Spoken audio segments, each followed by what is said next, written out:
বাংলাদেশের জাতীয় নির্বাচন আর মাত্র ২ মাস দূরে। নতুন প্রজন্মের অনেকেই কখনো সুষ্ঠু ভোট দেখেনি, তাই আশা আছে, উত্তেজনা আছে। এই আশা আর উত্তেজনার সঙ্গে আছে সতর্ক থাকার প্রয়োজনীয়তা। আজকের ভোট শুধু ভোট কেন্দ্রের মধ্যে সীমাবদ্ধ নয়। সোশ্যাল মিডিয়া, ফেসবুক, টুইটার সবই এখন যুদ্ধক্ষেত্র।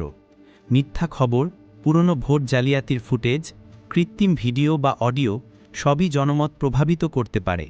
অনলাইন অ্যাক্টিভিস্টরা ইতিমধ্যেই কাজ শুরু করে দিয়েছে।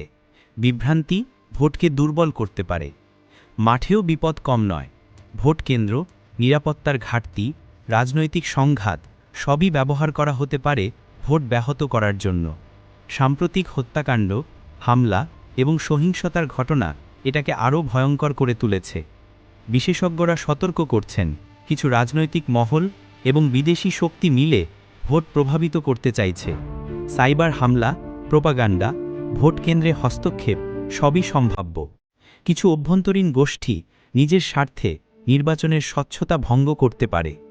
জনগণের এখন চোখ খোলা রাখতে হবে। গুজব ছড়ানো বন্ধ করুন, তথ্য যাচাই করুন, ভোটাধিকার রক্ষা করুন। এখন আপনার সচেতনতা দেশের গণতন্ত্রকে রক্ষা করার সবচেয়ে বড় হাতিয়ার। মনে রাখুন, ভোট শুধু ভোট নয়, এটি দেশের ভবিষ্যৎ, গণতন্ত্র এবং নাগরিক অধিকার রক্ষার পরীক্ষা। চোখ খোলা রাখুন, দায়িত্ব নিন এবং সক্রিয় থাকুন, দেশের জন্য, নিজের জন্য।